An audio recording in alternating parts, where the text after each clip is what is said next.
మిత్రమా, నాకు అప్పుడప్పుడు మనసుకు చాలా బాధగా అనిపిస్తుంది. నేను బాగా ఆలోచించా, ఎందుకలా అని. అప్పుడు నా మనసుకు తెలిసింది, నేను ఎవరి నుండి ఏదీ అతిగా ఆశించకూడదు, ఎదురు చూడకూడదు. అది సహాయం కావచ్చు, ప్రేమాభిమానాలు కావచ్చు. ఇది తెలుసుకున్నప్పటి నుండి నేను చాలా చాలా ఆనందంగా ఉండగలుగుతున్నాను. ఏదైనా ఇవ్వాలన్నా, తీసుకోవాలన్నా, ఆశించాలన్నా మన నుండి మనమే చేయాలి తప్ప ఎదటి వ్యక్తి నుండి ఆశించకూడదు. మీ VSB Suresh.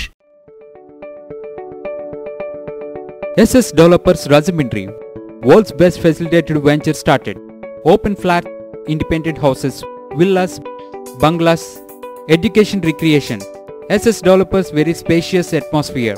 Our project amenities: clubhouse, swimming pool, gym, indoor games, restaurant, lounge areas, library, RO plant, kids corridor. SS Developers 100% Vastu, 24/7 security with CC cameras. SS Developers, we make your dream comes true. Let's hurry, book your flats now. Contact SS Developers Rajahmundry. Visit at www.ssdevelopers.net.